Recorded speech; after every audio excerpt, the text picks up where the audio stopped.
Good evening, Rule the Galaxy listeners. We are coming to you live for the first time, trying out something different tonight for preparation for our 200th show, which is coming up next week. So you're getting a bit of a preview here about what that'll be like, and we hope that you'll be able to join us live as well. So tonight we've got four of us here. We've got me. We've also got Brent, got DDoc, and we've got Alfie. Brent, how are you doing tonight? I'm doing good. So I'm gonna start off real quick with like an apology of sorts. So last week when we had Ryan McGee on, I made a couple statements, and as I think about it, I think I was projecting my wife's love of Star Wars or lack of love of Star Wars when he said that his wife caught the references. So I was giving him a hard time, more or less saying that his wife might not have caught some of those references of like the music playing and where he heard it from. She may be a large Star Wars fan that I was underestimating, and I think I was projecting my own wife's, who like thinks I'm nuts for doing all of this type of stuff, because she totally would not have caught any of those references. So I'll start off with that. So I apologize, Miss McGee, if I did undercut you or kind of belittle your fandom. I wasn't intending to. I just thought it was kind of like I was thinking about my wife and how much she wouldn't have caught on. And secondly, I want to commend Jessica, the Duchess of Darksaber Light, for her episode with, I can't think of his name. Stephen Kent. Stephen Kent. That was probably one of the highest level discussions of the Force, Christianity, and politics, and how all of that intertwines both in real life and in the Star Wars universe. So that was awesome, and thank you very much for hosting that, because I kind of said in our group text afterwards, and next week let's go back to the fart jokes, because that's kind of like the level that I feel like we're at, and not necessarily at the level that you and Steven were that day. It was fantastic, so thank you very much for doing that. Oh, you're welcome. Thank you very much. And I guess you can just look at it as we just need balance in all things. DDoc, how are you doing tonight?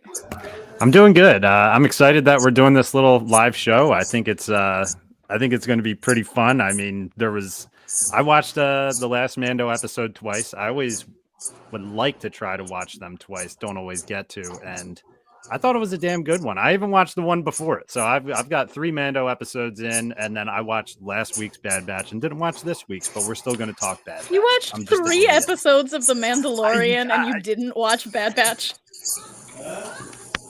Yeah.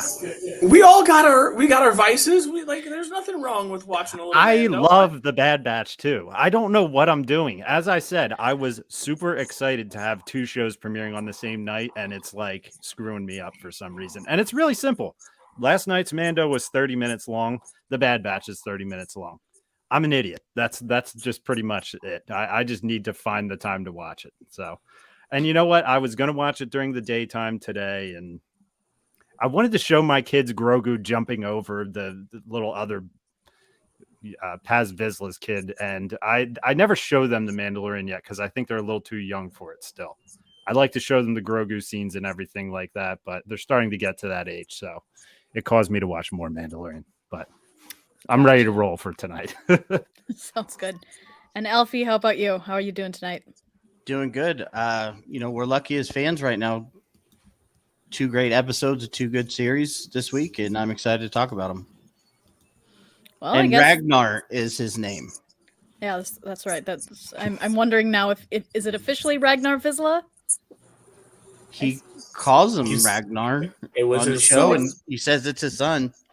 Yeah. So I just mean, like, has he, like, when that happens, does he officially take his surname? I don't know. I'd assume so, but I mean, it's not Grogu Jaren, I guess. Well, then I default to the 2 Mandalorian experts over here. That you guys are the ones that are Mando historians. I mean, I don't know if I've ever come across a situation like this when it comes to foundlings and I mean, there's so much about Mando society that we don't really know, that's complicated by the fact that there's like the dual streams where you've got like Satine and Bo-Katan, who are, obviously biologically part of Mandalorian culture, and then you add in all the foundlings, and it's kind of like it's hard to know exactly what the overall culture is when you have two kind of equal but competing streams of what it actually means to be a Mandalorian before you even get into all of the different sects and cults and all of that kind of stuff. Yeah, because this week he mentioned being a foundling and then moving on to an apprentice. Right. Yeah, that was weird. Because you got to be able to speak the way to be able to get and you got to prove yourself as a foundling to be able to move to an apprentice. Oh, did Brett go away? Oh, am I freezing on you guys? I think I got him. And you also mentioned being his ward this week. I don't think that had been brought up yet before in any of this Mando series. Yeah, I mean, I guess that was kind of interesting because I suppose he actually never has officially claimed him in the way that it seems like Paz has with Ragnar. So I guess he considers him his son, but he's not officially his son yet.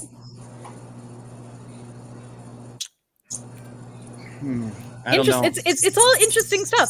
I just want an entire book all on Mando society, but I want it to come from a source that actually has authority to do it, because otherwise I think that you get all the competing interpretations of stuff. Right, and we get so focused on what was in Legends, and that really is kind of being rewritten now, I would say, into canon.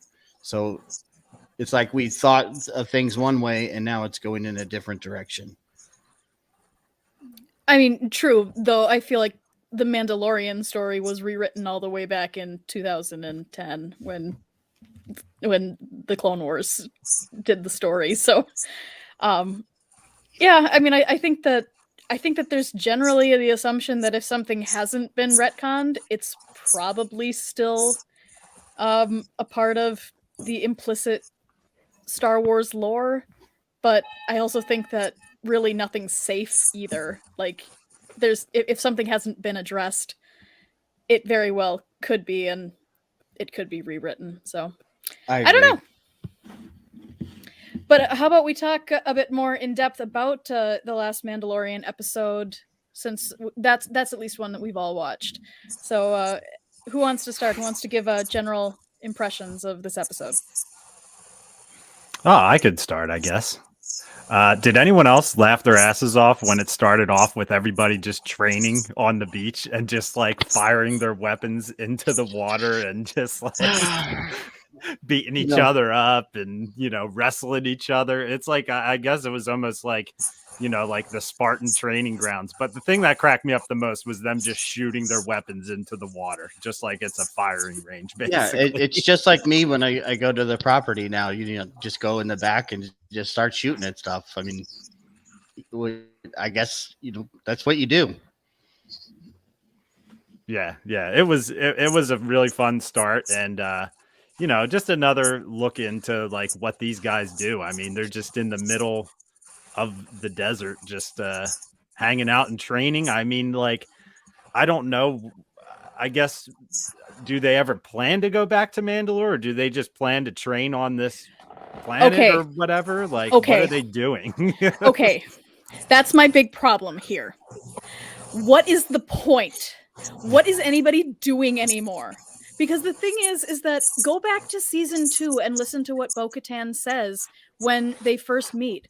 She talks about building a force, retaking Mandalore. The idea of retaking Mandalore implies that it's occupied. There's somebody there. But then in the finale, Boba has the comment about the planet's been glassed. Nobody really knew what that meant. And especially when Bo was still talking about like going back, like she tells, see, this is what annoys me, is that I don't think that Favreau watched season 2 again before he wrote season 3, because Bo-Katan, who I trust her knowledge of what Mandalore is like far more than Boba. We don't even have any canon evidence that Boba's ever been to Mandalore, but Bo is the one who says basically you don't know what you're talking about. Like like she kind of pushes back when he says it's glassed. So I've just always assumed that whatever he's talking about, that there's something to reclaim. And then we got Book of Boba Fett, which seemed to be like, okay, well, Sundari's gone. And so now the thing is that the thing that bothers me is that there's no planet to retake. There's no homeland to find on that planet. So regardless of the Darksaber issue, Bo-Katan's entire character motivation was stripped away, and there wasn't really there wasn't really a reason for it.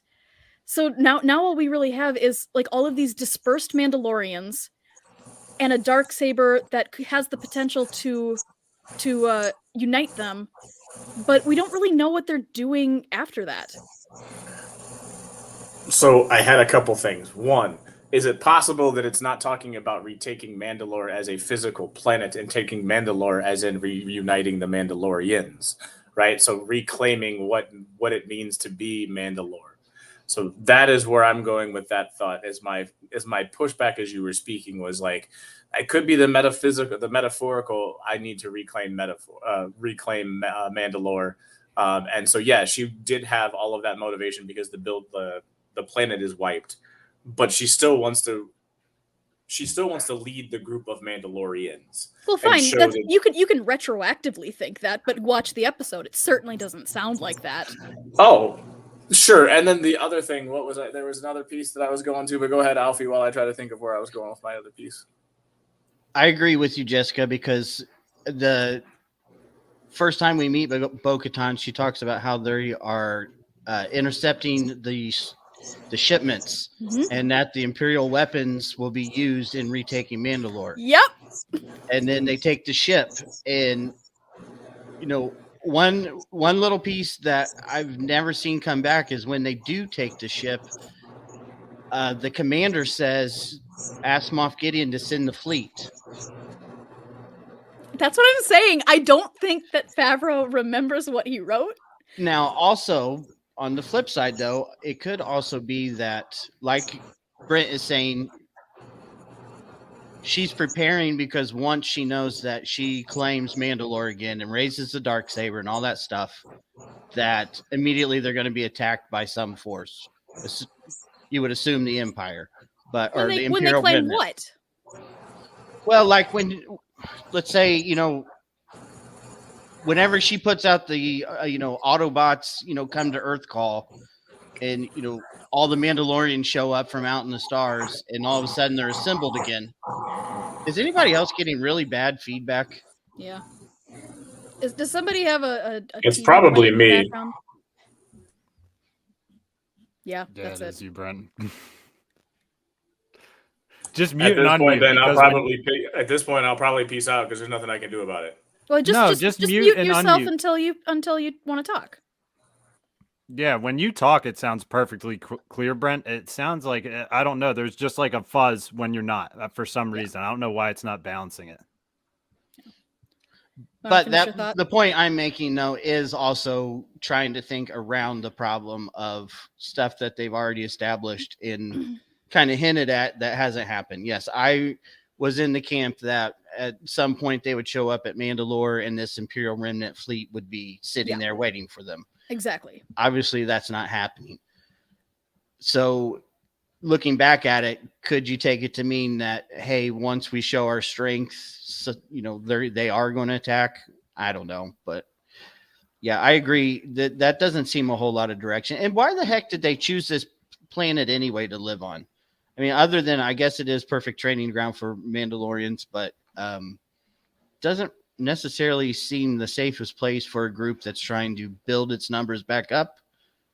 I mean, they've only been there since season 1 because they had to leave in season 1. Right, but Paz said that this bird raptor thing has taken multiple times. It's attacked them and taking Mandalorians away. I'm just saying, they're already small enough. Why would you want to pick a planet where every day a couple of you are going to die from the turtle, crocodile, or this raptor thing?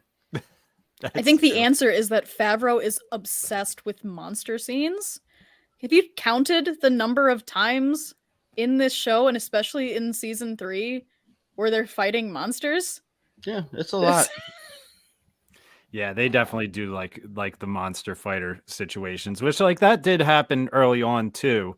Like, I don't know. It's like I've definitely seen some discourse with this season so far on Twitter, like whether it be people who don't want Grogu to be in it anymore. They think he should have went away and it should just be about Din, or the fact that this season seems to be more about Bo-Katan now more than it seems to be about Din, which like I don't know. To me, it's like I think we take that a bit more seriously just because it's live action, where Filoni technically used to run off on different storylines for his animated shows all the time. So maybe we're just going to be telling like this certain story right now. I mean, there's a bigger story definitely to be moving in on this season, because it's like we got pirates early on, and then like we saw that guy with the green beard. There's no way that's the last time we're seeing him this season, or those pirate fighters.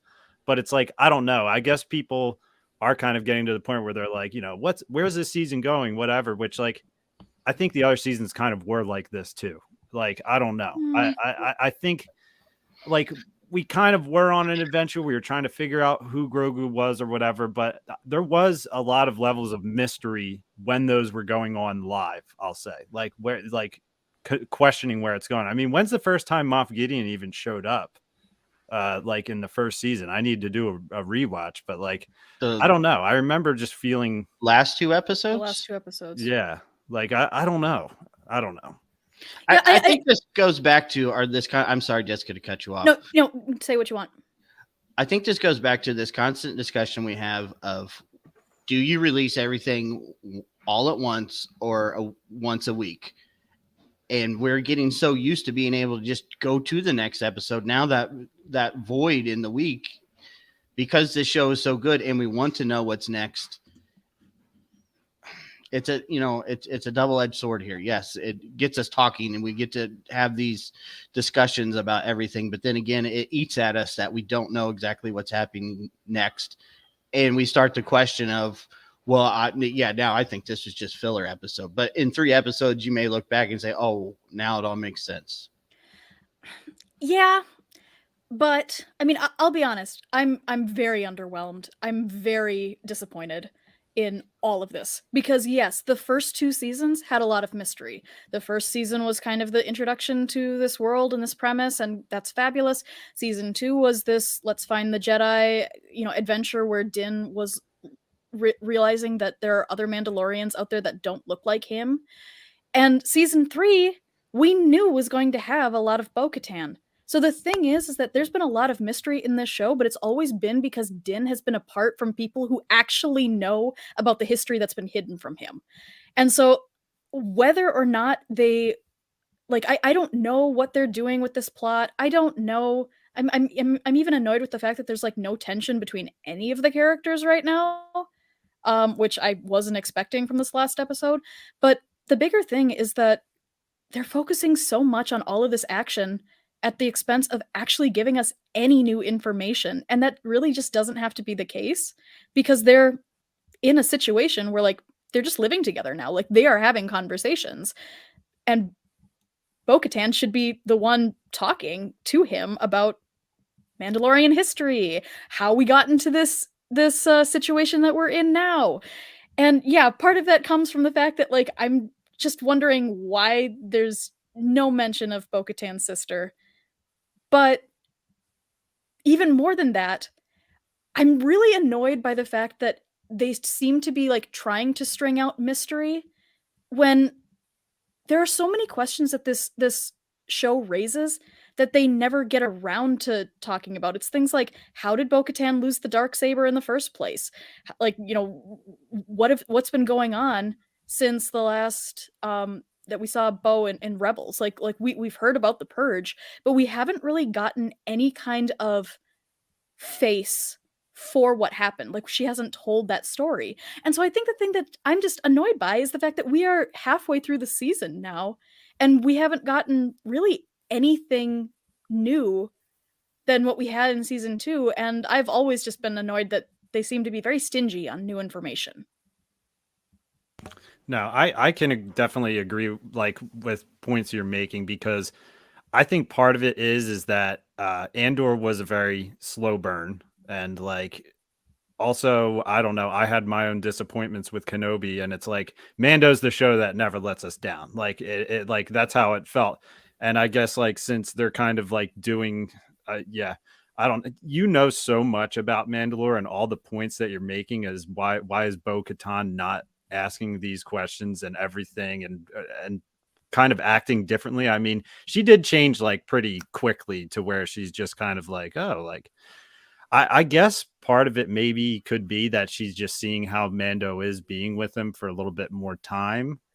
And maybe she's thinking she was wrong about what she thought about their little sect of Mandalorians. But yeah, I don't know. It definitely is.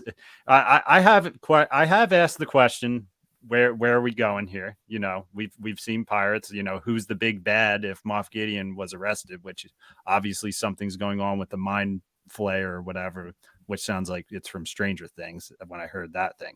But yeah, I don't know. It's interesting so far. The dragon was cool. So the other thing that I was thinking about was when you said that her motivation has been ripped away. In some ways, that is part of like the hero's journey that she may be going on, because going into a cave or coming out of a cave, a rebirth, a symbolism of rebirth is part of the hero's journey. So going into the waters, the soothing waters of Lake Minnetonka, could have been that metaphorical entering into the cave and rebirth into something new, to where she's like, oh, I might have been thinking about this in the wrong way, to where she is now changing her motivations.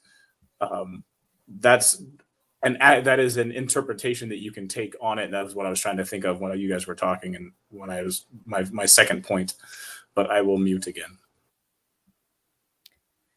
I mean, I think that that's a good point. I mean, I think that, yeah, she's going on a journey in this season, and Katie Sackhoff has said that this season is very much Bo trying to figure out who her family is. And so that means that, you know, I mean, she loves Grogu. I mean, it's Bo-Katan Kryze is momming so hard, and I love it so much. She loves that little green gremlin, and she claimed him as soon as he showed up alone on her doorstep. But she doesn't have a home yet with Children of the Watch. I do not think that she wants to stay with this cult that she doesn't believe what they believe.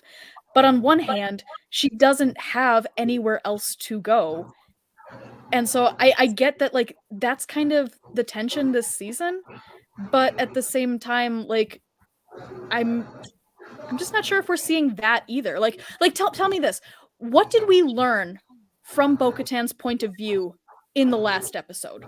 Because we have her walking around, but I was very much expecting a lot of exposition and a lot of tension between her and Paz Vizsla.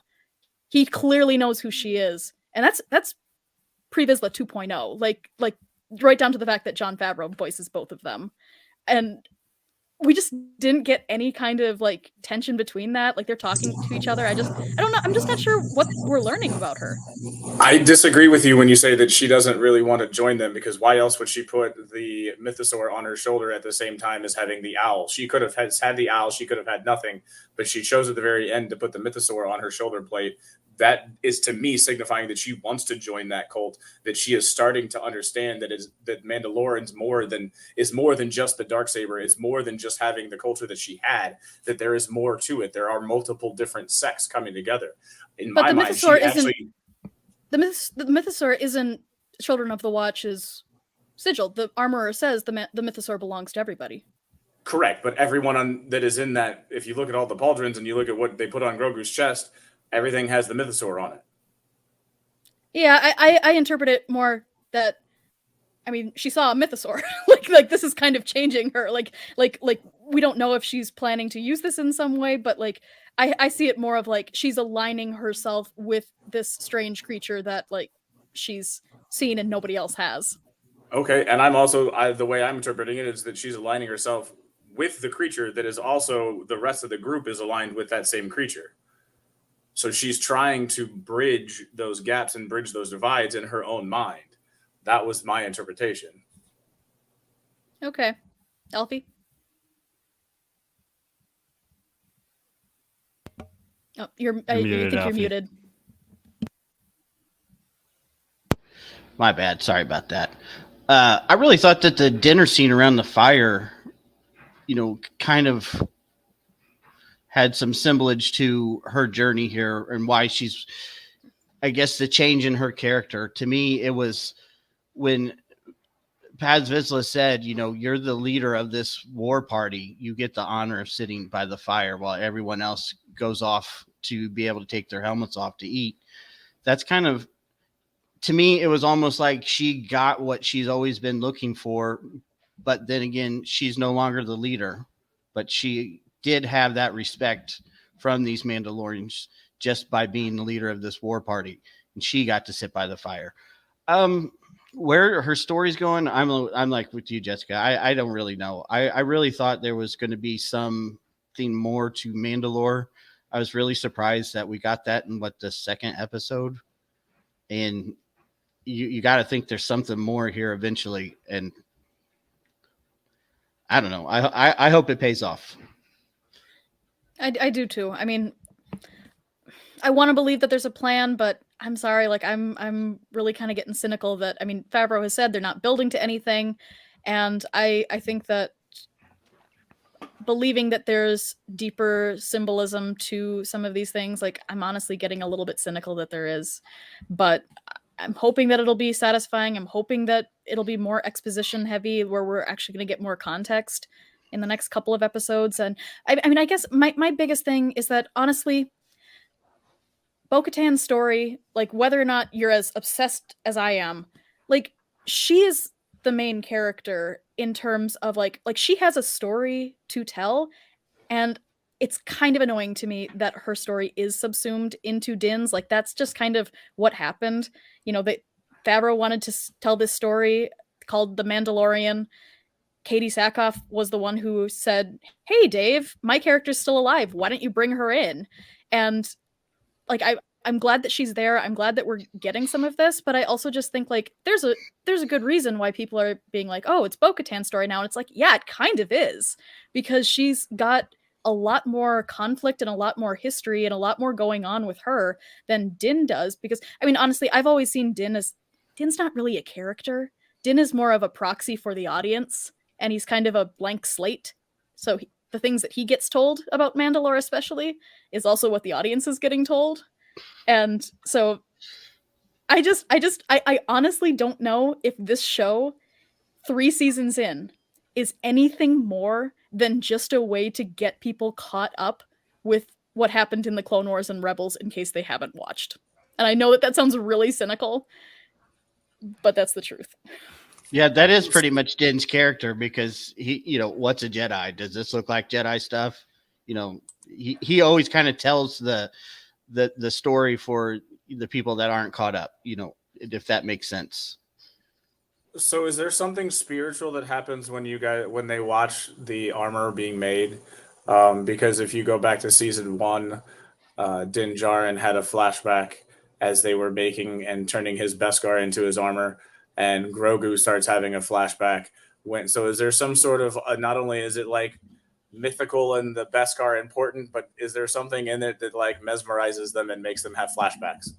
So it's not like the flashback but it's our way of, I know it's a plot device, but it was also my way to move forward in the story and have a little conversation about some other stuff that happened.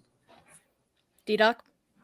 No, I definitely think that's a possibility. I mean, that's like one section of this episode that we actually like totally haven't even hit yet, which is like freaking awesome. The flash. Well, it's not awesome for Grogu because he obviously has some level of PTSD, like from what happened to him, because his face started getting all sad and everybody's just like, what's going on with Grogu over there? Yeah, I don't know. That's a good point.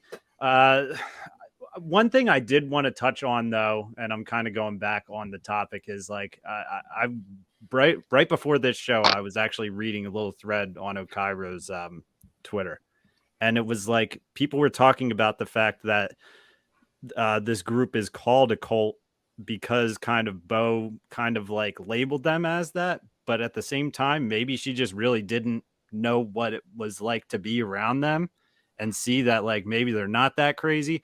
I mean, if you really think about it, one of the craziest things that they technically do is they don't remove their helmet or whatever.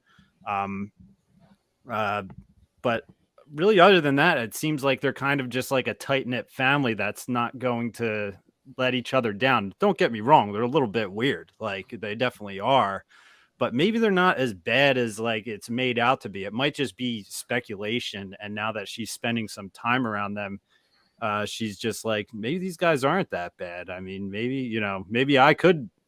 I mean, she is saying this is the way now. And she's like, what do I do with my helmet? Like, she's like, I don't know. It's definitely interesting. I don't know. It makes me feel like they're not a cult, kind of the way she's joining them. Maybe I'm wrong. I don't know what you guys think about that, but I mean, if anybody knows what a cult is, it's Bo-Katan Kryze.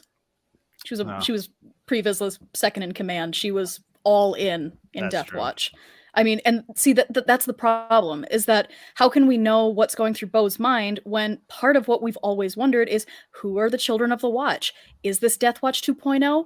For me, I've always assumed that, I mean, he was rescued by Death Watch. Technically, he should have met Bo-Katan. She was probably there on his planet. I've always assumed that the children of the Watch are the, Death Watch, the next generation, who were sent away maybe at the same time that Pre Vizsla and Maul were taking Mandalore, and that's where the cutoff happened. But we just don't know anymore, and so we can't really tell anything about what's going on until we get more context there.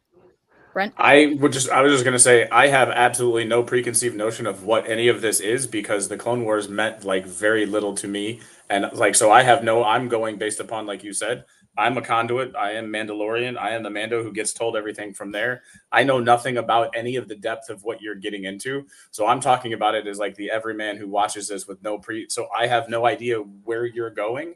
So with the story that you're talking and you're wanting is not even formed in my brain. I have no idea where it's going. I have no idea to be let down. I'm watching it as it goes along, and I have no idea of where it should go or where it did go. And none of that history is anywhere near my knowledge level.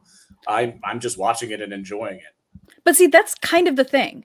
And because that's fine. Like, I think that John and Dave have even talked about, like, they're telling a story for two different groups. They're telling the story for the casual viewers, and they're telling the story for the diehard fans.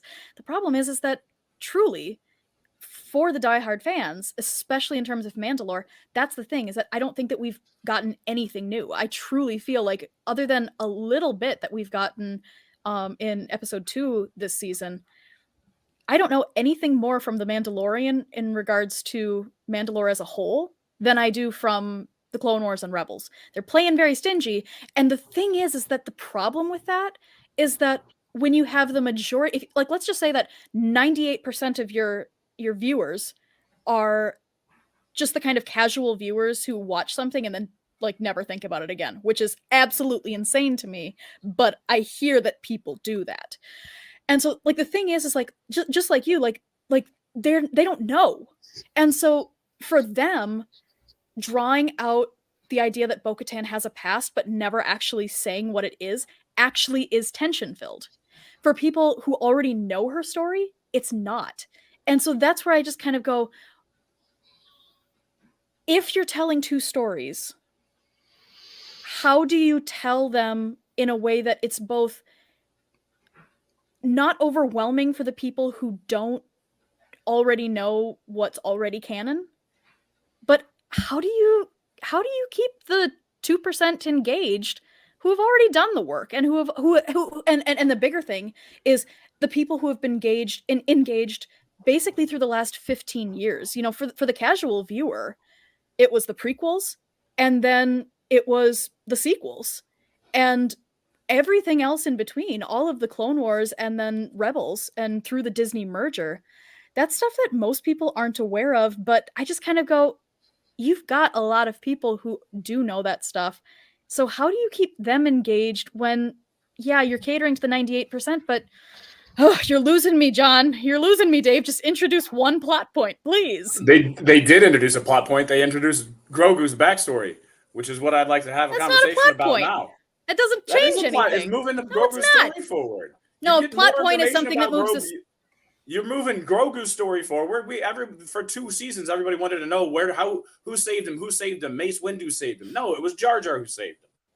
Yeah, but it doesn't change the story itself. So I agree. Like it's a nice little moment, but knowing that Kelleran Beck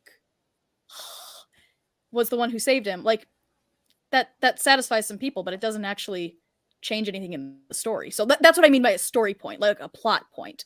Backstory and those kind of moments, that's great, but that's where I'm just kind of like 4 episodes in, what are we doing? But I'll stop talking about that. Yeah. So let's talk about Grogu's backstory, Kelleran Beck, and everything that we saw in that moment. What did you guys think? I want to hear Alfie's thoughts on this first. I'm going to put you on the spot, Alfie. What did you think of that? Well, let's see here. I think I put my thoughts out on our group chat at like 4:00 in the morning or something. I mean, these guys they were trolling us in a sense because they've read, the nonstop theories, in the big one being Mace Windu, because for a blink of an eye, people were thinking in their minds that's Mace Windu when the door opens up for just a split second, and it wasn't. And I mean, really, I thought it was pretty amazing to go that deep with a character that hardly anybody knows.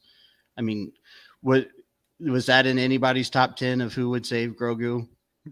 And then to see, the gunships, live action gunships, live action clones, the Clone Wars speeders, Coruscant again, the Naboo royal ship. I can't remember the exact name of it. It's not the same as the one from episode 1, but I think it was in episode 2 and 3. I saw the name of it today. I forget the name of it. And to answer your question, Brent, about the aspect of making the armor, why does it cause flashbacks? I was going with the armor's explanation of shaping ore into their armor. And if you think about it, each time we've had a flashback, it's been a very traumatic experience for each character that's essentially made them stronger. Where's Bo-Katan's flashback? Why didn't she have a flashback? That's what I wanted. Damn, I didn't even think about that. Because she's going forward. We're moving Bo-Katan's story forward. True. She watched Grogu had one, Din had one, Bo didn't have one. She does have a different presence in front of the armor, I'll say, though. Like she doesn't feel as like intimidated by her, I'll say. I don't know. I almost felt like Bo kind of talked to her as like an equal, basically. Whereas like Din basically just doesn't want to get in trouble every time he's around her, it feels like. And Grogu is just still learning the way. So I don't know. I mean, she is a former Mandalore. I mean, yeah. She's got some authority, whether the armor recognizes that or not. There we go. Dr. Squatch got us the Nubian class or whatever. Nubian, eh? Dr. Squatch, you've been great on the chat, by the way. I laugh every time I share your comments down there. Yeah, I mean, I think that bringing Kelleran Beck in, I think that there's always a matter of like, I mean, literally, I think that Dave just made a comment about how, like, they are aware of what the fans are talking about, and then you want to subvert expectations, but also address some things, not address other things. Like they're aware. I don't know if we were like, if they wanted to go all out and make people think it was Mace, they could have given him the purple lightsaber. Kelleran's supposed to have a purple saber, and they didn't give him one. They gave him a green one. So that tells me that they weren't trying to trick people. But I do think that it was a subversion of expectations, because who on earth would think that the answer to the question we've been asking is a character that wasn't even canon before this last episode. And so I really appreciate that. Like, I mean, I think that it was a good subversion of expectations, because it's kind of like, okay, like, cool. we were just all wrong. Like that's kind of fun. But more so, like, I'm just really glad that Ahmed Best has the chance to come in as another canon character and really reap the effects of a fandom that has in general come to really appreciate a lot about the prequels, and even, but even more than that, just at least recognize that we shouldn't be causing actors to want to take their own lives because of a fictional performance. So I'm really glad that he's getting that. I'd love to see more. I also like to see the fact that he's brought in a way other than being the host of Star Wars Double Dare. So, I mean, that was like the only other, that was how he was introduced as that character, was that host of Star Wars Double Dare, or whatever you want to call it. I don't know what the name of it was. Yeah, I mean, I was very happy to see that too. And it's like, I don't know, there's a lot of weird people out there. It's like, if a character is not my favorite character in a movie, I'm not going to go find the actor's Twitter and tell them that they're like worthless or whatever.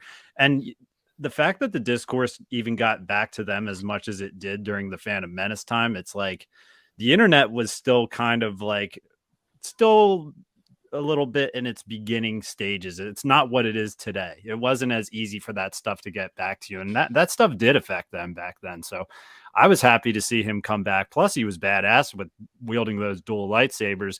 I actually didn't even realize until I watched it the second time that he picked up the other saber of that other Jedi who was killed. So I thought he had two lightsabers from the rip, but he did grab one of them, which was there any meaning with the four Jedi who were facing the clones that were coming in through the door? Like, Not what? that I know of. Because did they make it look like a lightsaber was cutting through that wall, and wasn't it just clone troopers? Like, Anakin wasn't with them there. Like, they were definitely that was in that was definitely what I call a promo shot. Like that's it. That's the reason why it was there, because it was in the promos, and you're supposed to think that a lightsaber is going down through the door. I actually thought, like, when people were saying, "Oh, this is Grogu's Order 66 flashback," I actually thought, no, what if it's a flashback to the Darksaber being stolen from the Jedi Temple? Because it looks like the same image when we see the Darksaber cutting through, when Moff Gideon cuts out of the ship, like when we first see the Darksaber in live action in season 1. So I was like, I wonder if this is Pre Vizsla's ancestors stealing the Darksaber out of the temple.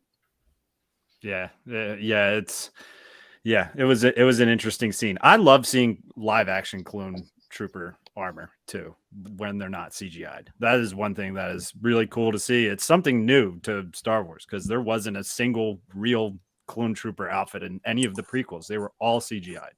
So to see those guys coming out was pretty cool. People also brought up the fact I saw an interesting thing on Twitter where they were saying they should have had Senator Jar Jar on that ship, which would have been kind of cool. It technically could have made sense. He was a senator at that time. He could have been there too. You could have doubled down actually and brought Jar Jar back as well. And also I'm seeing some of the Darth Jar Jar fans out there bringing. That's some why stuff you didn't back see too. him. Darth Jar Jar is definitely. You think Grogu's trending. safe, but he's actually going to Darth Jar Jar. Possibility. Funny. Well, any other thoughts on the episode in general? So the Naboo security force was afraid of the droids and their battle-hardened Federation army, but yet were able to take on the clones coming out of the LAAT and did a pretty good job standing up to those guys. So I'm not sure what Captain Panaka was talking about back in episode 1. So it wasn't Panaka in episode 1, right? Well, or Tanaka? Panaka. But they had a whole blockade above their planet. There was lots of battle droids. That was just one gunship. True. And they're also not being targeted. Order 66 doesn't target non-Jedi. Yeah, but they were shooting at them. Well, they had the element of surprise. What'd you say, Alfie? They had the element of surprise because, like you're saying, they weren't being targeted first. So they got to shoot the clones first. Yeah. Before they would turn on them. Because they didn't start firing on them until after they were protecting a Jedi. I don't think. Right. And you would think that a Jedi, that especially Grogu, they understood what they were supposed to do, was get him off of that landing platform. And I also like how the Bark Speeder did a little bat turn on the square with the rock. And what I don't know, you guys will tell me what the name of the square is because it's not coming to my brain, but where Homeboy Pershing was trying to touch the rock. Memorial Plaza? Bat turn. There you go. He does a little bat turn in that plaza. So it kind of tries in some ways to connect that plaza to what was going on with Grogu's escape. And then the other callback to episode 1 that I thought was kind of funny was when the pterodactyl got caught by the lizard. In my brain, I said, "There's always a bigger fish." So like that was just kind of. I'm sure that was part of the reason why they had that thing come up and eat the other one, was to have somebody say that. But it was always in my head. So yeah. Well, I'm wondering what's going to happen with the little baby pterodactyls because Bo took them and brought them back. Why do you keep them? Well, they'll be badass to ride in the finale. She's Daenerys Targaryen, and those are her dragons. That's true. There's 3 of them. Those are her dragons. But the thing that I'm wondering is, how big is the hold in the comreg? Like, how do you I was thinking too. How did you keep them still while you were driving? Like, come on. Was the guy just sitting there holding the meat the whole time? Like, hurry this thing up and freaking land. These things are about to like. Well, I just imagine like we've seen spaceships. Like you usually like enter in and then like there's a little hold and then you can go one side to the other. And I'm just like imagining like these huge like baby pterodactyls stuffed into a hallway, and then they like come out because like it's not an open space, but somehow they got them all in there. That would have been an appreciated shot on the art at the end of the show, is if they just showed a little clip of them inside the ship with like R5 like sitting there with like all of those little baby pterodactyls around them. So Boba's gonna ride the Rancor. Is Bo gonna ride the Mythosaur, or is she gonna ride her pterodactyl? Is Din gonna ride the Mythosaur? Like, so we're gonna have like a full-on like Mothra, King Kong, Godzilla moment at some point. Hopefully we have something going on. We'll see. He likes his monsters, as Jess was saying earlier. He definitely likes his monsters in the show. And that's fine. I just like it's the fact that like we've only seen Bo-Katan wield the Darksaber once, and she had to do it against a droid because I don't know, it would have been too much to ask for her to like have us see it while she's actually wielding it against someone else. So I don't know. It's fine. Bad Batch. DDoc, are you gonna... So to sum up your point, like you just want to see more Bo and have more detail with Bo. I just want more Mandalorian context. I'm desperate now that Din finally has a permanent link to people who know Mandalore's history. There is really no reason to keep him in the shadows or the audience anymore. So when mystery is justified, okay, so this is the thing.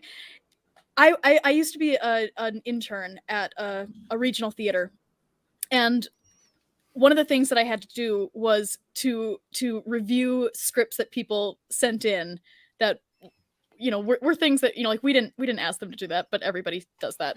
And the person that I was working under told me that her number one rule of story is that if your conflict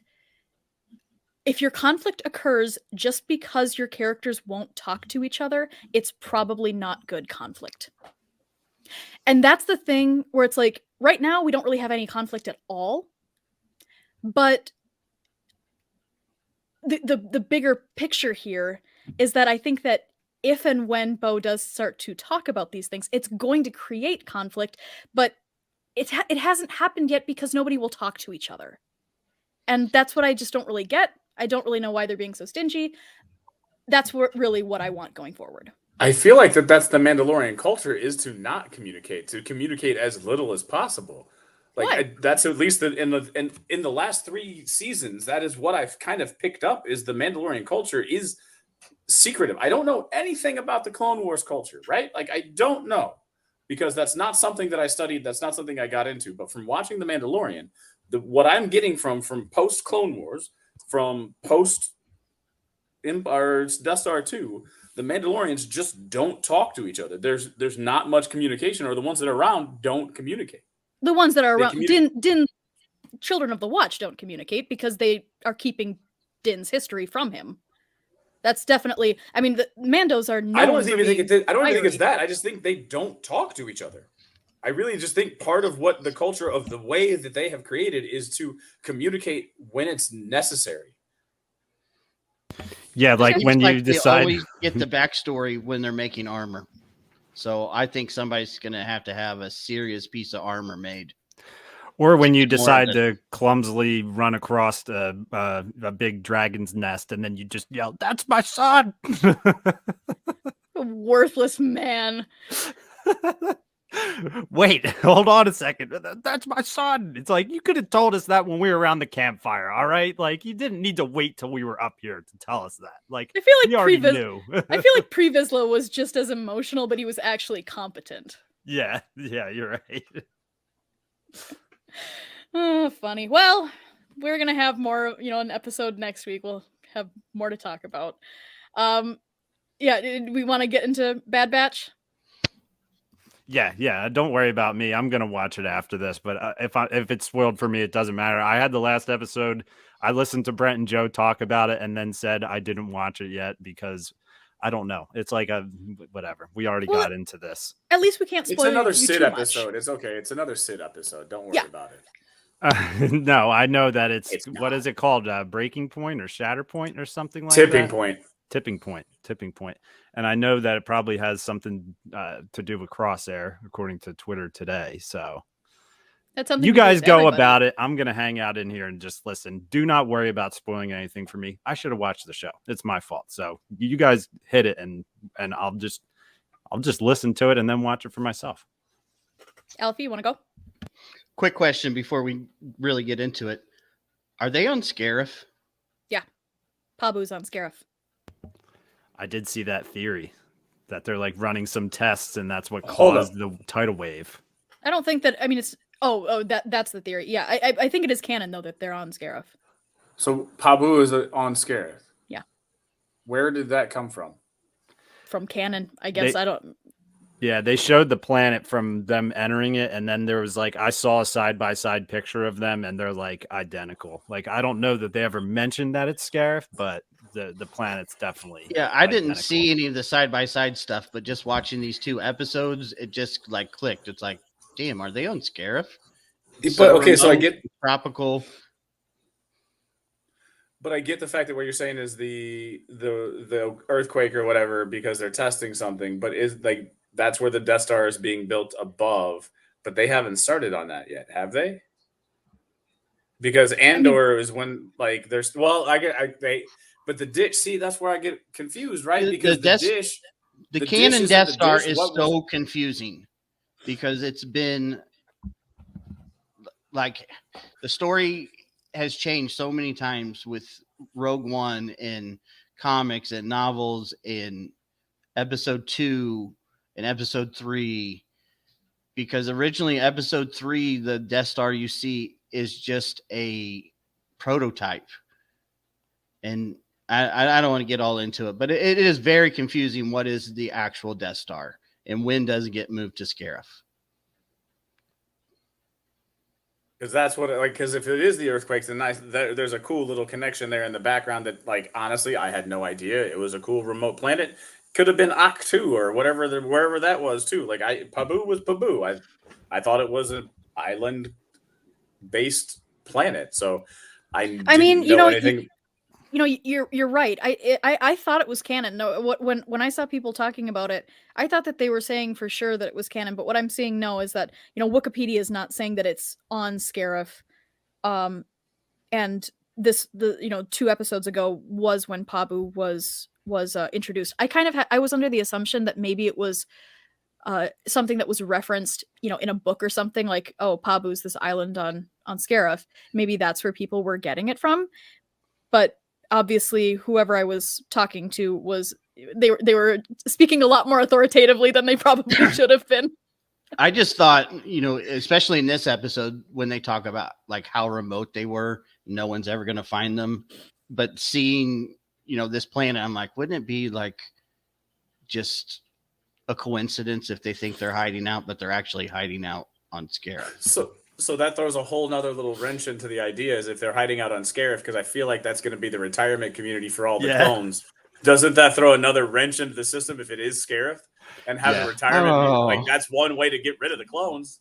Yeah, Boca Raclone. There you go. Not Boca Raton, Boca Raclone. And it's like a terrible spot to retire, technically. Right. Like, you said Boca Raton when you were talking about it. Boca Raclone. Yeah. So yeah, no, I think that I was really impressed with this episode. I watched Mando first, and I was really glad that I had something that soothed that disappointment for me. But I thought that it was so nice that we're finally at a place where like we've got all of these different characters in different places, and then we actually got an episode where like they all appeared, including Hot Clone Hauser from Ryloth. It was good to see him again. I want to see more of him. Ryo Chuchi, my girl. I will definitely want more of her. I was really surprised that Rex actually didn't show up, but I'm hoping that we're going to get more of him. But I just think that like we're finally in a place for like this storyline where like I've always thought that this show could fulfill like its full potential if it actually did break all of the Bad Batch up and put them in different places. And so I think that we're finally kind of reaping the benefits of that. And it was really nice to see like everybody working together and even Crosshair like reaching out like to warn them and stuff. So like it's nice to see those connections, but also get to see all of these different contexts because our characters are in all of these different settings. I agree. I think this is what we've been waiting for this show to be. And it's finally getting there. I really like it. I want to see. I know there's never going to be any like set in stone finale to the story of the Clone Wars or the clones themselves, but I would like to see eventually how this ends, and hopefully it ends in a good way for some of the clones. I don't really have much hope that it will, but hopefully some of them will live a nice, happy, long, peaceful life somewhere. Here's where I'm going to ask a question to you too, because you probably know this better than I. That did not, it looked like Coruscant, but it also didn't look like Coruscant when they were landing. Do you know where the secret clone hideout was? Like, do you know anything about that location? Where Ryo was? Yes, where Chi-Chi was, like where they landed. It looked like it was like some sort of desert planet, but then they looked like they kind of went into like the bowels of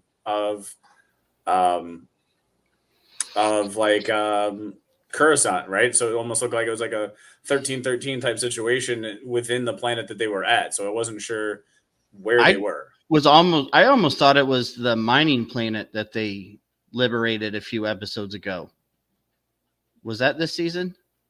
Because it had kind of the same thing where they went down into the depths of that structure.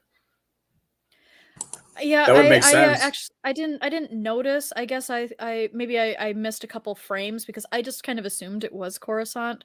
But I mean, I suppose that it probably makes sense, especially after Ryo was making waves on Coruscant. Like maybe they did go somewhere else. I just kind of assumed that she's still a senator, so she's still on Coruscant. I thought so. I just kind of assumed that that's where they're at. Right, but once they landed, it didn't like it was a daytime setting, and I just like it didn't look like anything that I had seen from Coruscant in the past. But it does look like they're going into a tube, like they're going underneath, just like they would go into like 1313. So it was just interesting if somebody else caught that. Yeah, I'll have to go back and look at it again. Now I'm interested to see what I missed. So, yeah, but did anybody else think that the nurse, I'll call her a nurse for lack of a better term, the female doctor that was in the room with Crosshair was actually trying to aid Crosshair for a hot minute? I thought at first she left his hand on purpose. Right. But then it didn't seem that way. So I'm not entirely sure. I think maybe she might have had a plan and she was trying to get him to play along or to follow what she was saying. But he didn't listen to her. So I'm not entirely sure. She also seemed to perk up quite a bit at the mention of Omega and another female clone. So I've read quite a few people theorizing that she is a clone. She does kind of have the eyebrow thing. Once you see the clone eyebrows, it kind of just sticks with you. But I don't know. Maybe we'll get a little more of her story. But then again, maybe not. I don't know. And one thing I really liked about this episode is that you can always tell the bad guys by the way, like they say certain words. Like the first Imperial said, I can't even say it right. Like, yeah, Schedule. Like that. I'm like, okay, they're all British. He's a bad guy. They're all British. Right, yeah, right. I get that, but it's just that instant. Okay, that's a bad guy. Yeah, he's got the Imperial voice, which, of course, like you said, is British. Yeah, I don't know. I'm interested to see what they're doing. I personally think that the scientist was just caught off guard and didn't want to get shot. There is that. But I don't know. We'll see. I hope that I don't know. I feel like Star Wars is just such a strange franchise because it is kind of like they just throw everything up on the wall and then some things will get followed up on, and then there's just, so many characters that even people might get interested in that just never show up again. So one other thing was when Echo said that he knows a guy, did you think it was Tech? Because that's what I thought. But then in my back of my head is, how the hell does he know where Tech is at? So how have Echo and Tech been in connection? Like, how did Echo know to go? Right, because the whole thing with Star Wars has always been that you can't send communications from planet to planet because they're so easily intercepted. I don't really know. Because you would think that, and I guess that's one thing, that I don't understand about the show is it always, are they searching for the Bad Batch or are they not searching for the Bad Batch? Because you think simple things like communications would get intercepted, especially if they're coming from Coruscant with these clones and that are working against the Empire. So my answer to that question is because of when Crosshair went to the communication system or the communication little terminal, he sent out a communication using the Clone 99 secret communication frequency. So they could have been communicating in a frequency that no one else knows about. So therefore, and in a coded language that no one else would also know about. Notice because the only thing that he could get out was Order 88, right? Something like that. Right. So what is Order 88 like? He said it, and I can't think of what it. Does it let them go back to like a situation where they were in a situation where they got bamboozled or backstabbed because of it, or is it, hey, be on the lookout because they're coming to find you? Like, what is it about 88? Because obviously that was a coded message that Tech was able to interpret. They're trying to interpret it, but what exactly? I'm curious as to what the hell that actually was. Tech picked up that they were being hunted. But yeah, it was 88, but I can't think of what he called it, and that's going to bother me. I thought it was Order 88 because it made me think of Order 66, but like it could have been Plan 88, otherwise 88. Known as the Seeker. We are being targeted. Yeah, because he also said, but he was cut off, they didn't get the part where he said you have to hide.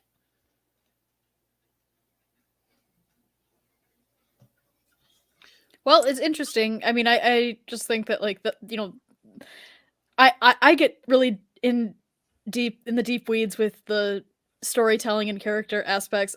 For me, when it comes to those moments of like, oh, how did this happen? And like I think that you guys might be a little bit better at like finding the plot holes because that would never occur to me. Like, how did Echo know where Tech is. I would just assume that's either meant to be implied that they communicated somehow, or I mean, honestly, there's just so much with shows like this that it's kind of like everything's in service to the plot. There's so much that, like, even when it comes to like trying to establish things like how people communicate. I mean, there's an episode of the Clone Wars where Obi-Wan and Anakin are running and they are communicating to Coruscant, to Mace and Yoda. They're on another planet and they're using their wrist comms. I'm like, so we've made what are essentially like radios into, you know, these, but it's again all in service of the plot. So I don't know. I think that there's always going to be inconsistencies with that, because but then Obi-Wan couldn't use his ship's communication to call Coruscant.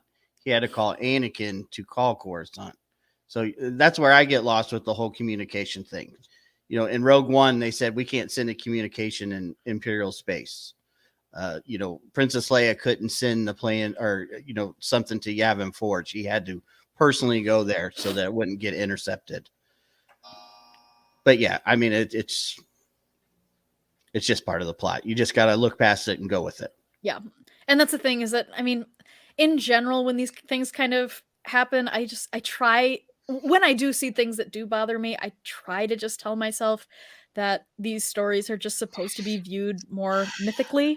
So when it comes to like anything that's like, oh, like the one that comes to mind is like Mandalore is like on the outer rim, but when Obi-Wan needs to get there to go rescue Satine, it happens and like that. And it's just like there's no sense of time. There's no sense of any of this. So I just kind of go like the one thing that bugged me too with the last episode of Mando is that they watched the raptor take this kid away, and then they like go to try to find it, and then they're like, oh, we know it's up there, let's make camp and we'll be down here, hopefully he doesn't eat him in the night. And then they set the plan. Yeah. Then they have a big committee to set the plan. Yeah. And then they fly off and then have to climb up. And then he regurgitates the kid? Yep. And so like I when that happens, like I'm sitting there going, oh, this is so dumb. Why are they doing this? And then I do try to remind myself, like, okay, it's all in service to the plot. So we're you know, there's obviously a reason to do this. What we're supposed to get is some kind of moment, some kind of character moment, something. And what we did get was the scene around the fire. You know, established a little bit, but I'm just like, there's a kid up there. Hopefully he doesn't eat it. But oh well. Yeah, that's all I could think about when Paz Vizsla was tripping his way across the branches. Was just so like, funny. You guys could have just used your damn jetpacks when you went up there. Now I know you didn't need to do all this, you know, free climber shit. You could have just freaking just flown up there and been fine. But and you know, they're like we can't bring the Comric any further because it'll hear us. And then they like trek like all for hours, and then we can't use our jetpacks to go up because it'll hear us. And then when they get up there, the raptor's not even there. No, that was absolutely hilarious. Hey, and it's another Star Wars story of running out of gas, just like The Last Jedi. You know, they ran out of gas. Fuel usage. You're muted, Alfie. I want to hear what you had to say about that. That was the first thing I thought of in Bad Batch. You're on this remote planet that has nothing but this little fishing village, and we've established in canon that we have to have fuel now, and it's really precious. And you'll run out. But here we are just doing flying lessons, you know, burning the heck out of this fuel, you know, firing the thrusters at full speed, doing the tech turn. Timeline. At that time, fuel's not a problem because that is in early Empire, whereas in the sequels, when fuel becomes an issue, is it in Solo too? Damn. Yeah. Yeah, it's still 10 years away, I guess. Damn it. Fuel I thought I had a point. Fuel and Star Wars. You gotta love it. Well, I think that, you know, unless anybody's got any other comments about Bad Batch, I think that, you know, we could just kind of wrap up quickly with any other general Star Wars news that has been coming out. So anybody have any other comments about Bad Batch? No, not about Bad Batch, but not about Bad Batch, but I do want to know, there is something that the rest of the Rule of the Galaxy fan or co-host would love to be able to attend, but don't have the ability to, yet the Duchess is going to be attending. So can you hit us with this Star Wars celebration that's going to take place over in London, and run us through what you're expecting, what you like, how long you're going to be there? Is there anything that you've signed up as far as experiences? Do they have those things? Give us some of that background. Yes, so I am going to Star Wars Celebration. I'm very excited and very nervous. This is kind of the first big trip that I've ever taken by myself. I'm going and I'm meeting a friend who I met through Star Wars, met online. We've never met in real life, but we're very close. We consider each other sisters. And so I'm going to go and stay with her. We're attending the convention together. It just worked out perfectly since she lives in London. So that's great. I'm going to have a little bit of extra time to go and hopefully do some just I'm hoping to get beyond just touristy things, because I've been there twice, so I don't need to see the Tower of London again and things like that.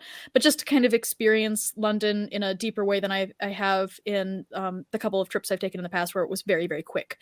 So then I'm heading out first Sunday in April, and then the convention starts.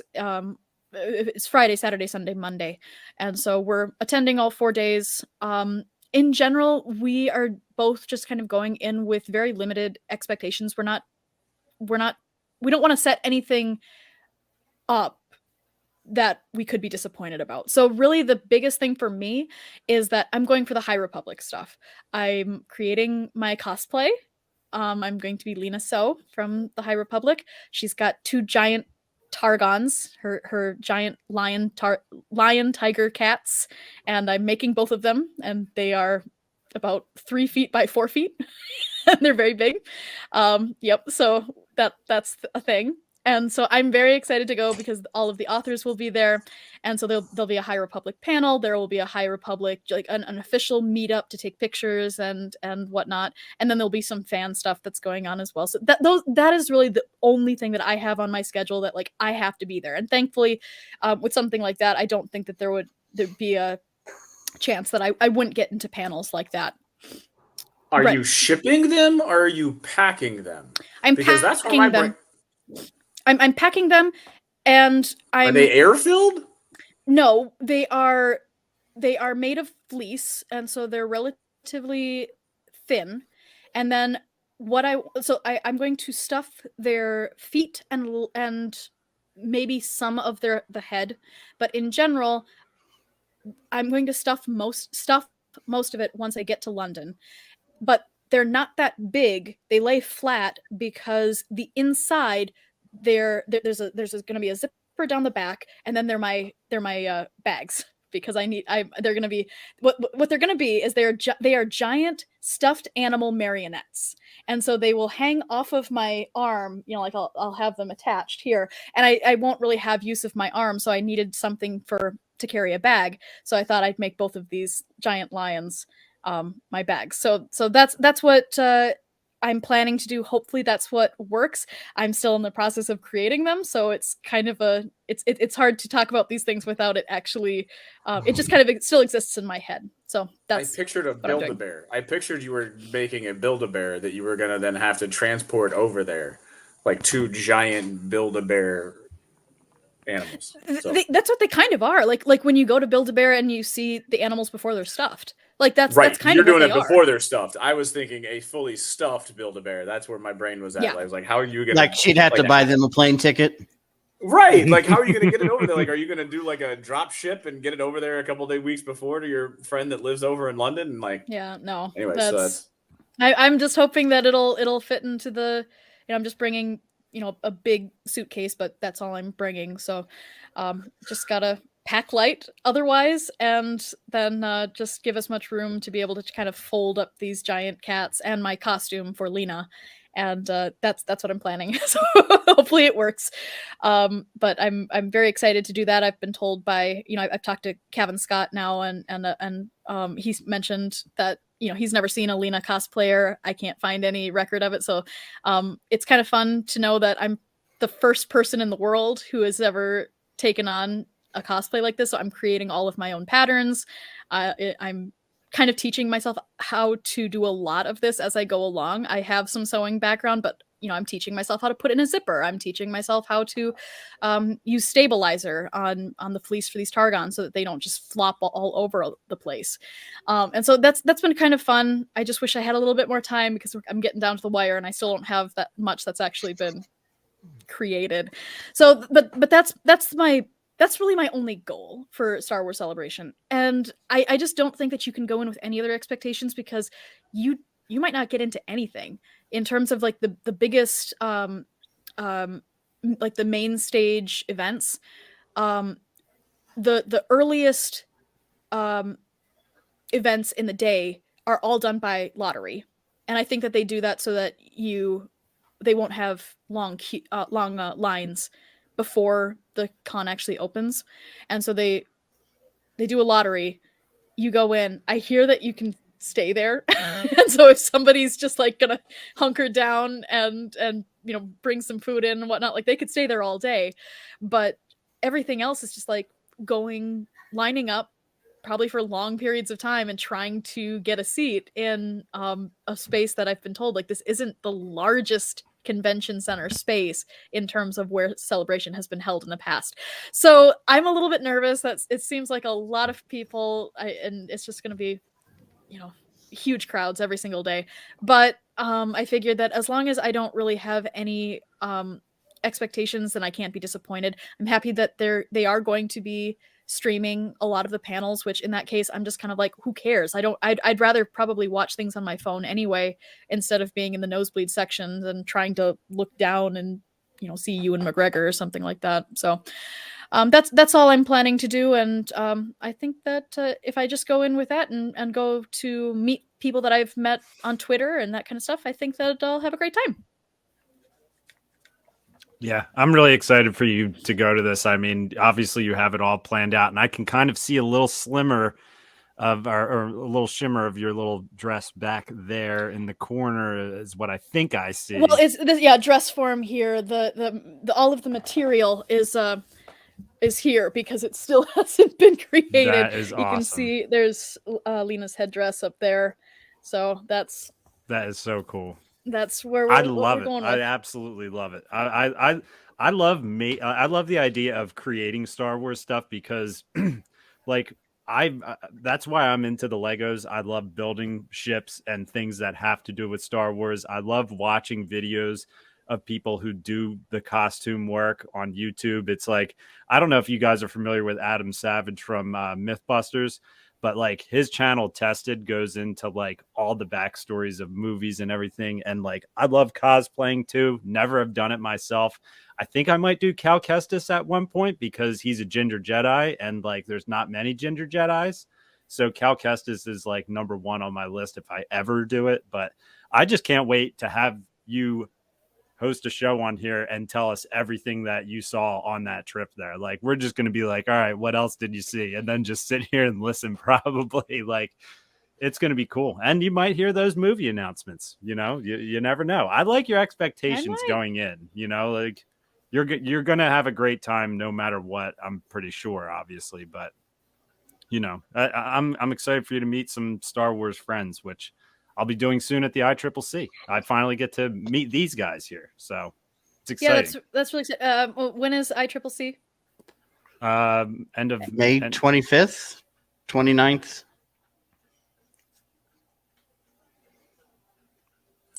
Sorry, I was muted. It's Memorial Day weekend. So what is that? 26 through 29. Okay, yeah. So end of May. Yeah, that'll be fun. I'd love to get back there too, but I just don't think that I can factor that into my budget or my schedule. But you got stuff to do. It's okay. But it is fun to see the guest list that's shaping up for that too. It seems like they've got some all rebels all the time, man. That's what exactly. I love that. I think there's one more to be announced. I think like this Friday may be the last of their big announcements before they just keep kind of peppering in the smaller announcements. Yep. But yeah. So exciting stuff. Good stuff. Anybody have any thoughts on, we have the rumors about the movies, but I mean, I guess okay. How about this? They are going to announce things at Celebration. I'm sure that they'll have updates on Ahsoka. It'll be kind of fun because Mando will still be airing when we go. But what would you guys like to see announced, either about projects we already know about or projects that we don't? No announcements. You don't want any announcements? No, I don't want anything until there's an actual trailer and pre-sale tickets at this point. I mean, at the same point, like, didn't they have a trailer-ish for that Boba Fett movie back in like 06 or 07, something like that? Yeah, it didn't air. They had one ready. Oh, okay. I thought they aired it. So, yeah, like, they had I'm with one you. ready, but the director went schizo during the filming of Fantastic Four, so that's when that got axed the first time. I just want there to be something before you start talking about it, right? I mean, the fact that we're on all of these websites, the fact that because we talk about it for an hour a day, we know a lot more than the average fan. Like, I talk to a bunch of fans that I work with. They have no idea about Ahsoka coming out. They had no idea about The Acolyte. They've never even heard of The Acolyte, right? And those are things that we've been hearing about and knowing that they're shooting and filming, and even know that there's production problems with the Skeleton Crew. They had no idea that the Skeleton Crew is coming out, right? So the average fan who's not plugged in has no idea. So what I want is just having, when it's finished, then give me, like, when it's finished shooting, then give me the trailer, and stop like leaking the information, or if there is leaks, because you're never going to stop that, because that's the way the movie industry works, because it's got to create buzz in some way, shape, or form. I just get frustrated. I don't care about anything that is said until I know for sure that it is on a date and there is a release date. But that's the thing, is that it just, the leakers just make me sick. Like, it just, I think it ruins the fandom experience. And so when you say things like that, like, I don't want to hear anything until things have a date, it's like, that's what the problem is, that we don't have the chance to even do that. Like, it's the casual fans who aren't on Twitter that actually have the leg up on us, because they don't have to get excited about something that eventually we find out either wasn't true in the first place or gets canceled. Yeah.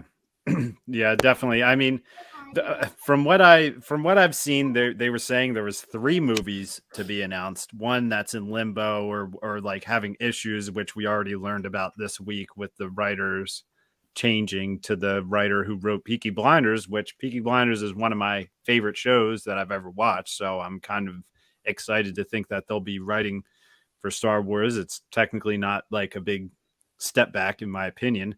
But I didn't know that they were talking about announcing 3 movies. So no, it's just a leak. It's like, it's I don't believe it at all, because it hasn't been suggested even by the most reputable sites. I'll take 1. I don't care. I want a director walking on the stage saying, I'm making this movie. It's probably going to be Taika Waititi, which I'm fine with it, because I think Taika Waititi's been playing with us this whole time. I think his movie has been written. He's always just like, oh yeah, I think I might, I got to work on that movie a little bit or whatever. And that's just his personality. He's a pretty weird dude. Like, and he's made a lot of really good stuff. And then he's one also of the made 3. Yeah. He's made some really good stuff. And then he's also like, Thor Love and Thunder was not my favorite movie. Like, I thought it was pretty good, but like, I also kind of am a weirdo and liked the older Thor movies, which a lot of people didn't like. So like, I don't know. He has different visions for different things. I think he's hilarious. I think he's good in the lane that he is good in. Would I give him the Thor? Like, what would a Star Wars Taika Waititi movie look like? I don't know, but my ass will be sitting in the seat when it comes out. That's all I know. So I hope it happens, basically. But I don't know. I hope we just get 1 movie announcement. I'm clamoring for movies so bad, because I just want that extra production value in it. I want the feeling of going to a Star Wars movie on opening night. Like, I want it so badly. And I mean, people wanted that for a long time between the original trilogy and the prequels. So like, a lot longer than now. It's just like, since Disney has such a big budget and you think they're going to do so much stuff with it, which they have, they've done a lot of shows. I just want to see a movie, which they've done those too. But I don't know if you guys saw, Lucasfilm basically said Indiana Jones is killed after this like not in the movie, Axed. but they're just like, don't make any more Indiana Jones after this, which Nothing but Star Wars. Yeah, which is pretty. I don't know. I feel like that's probably a little disheartening for Lucasfilm, because those guys do like, there is more to Lucasfilm than just Star Wars. But yeah, I don't know. We'll see. We'll see. I have a lot of hope. I'm gonna keep the hope. I have a lot of hope, but I don't know. It's dwindling. This next movie, I just think there's too much pressure for the next movie. One, it's got to be a Star Wars movie. It has to feel like Star Wars, but it also has to be good enough to continue the story or make, Disney invest in making more movies. So, and that's kind of the thing that frustrates me in watching Mando is, to me, Mando seems so Star Wars. Like, these guys get it. Yeah, maybe this season isn't quite what we want. I get that.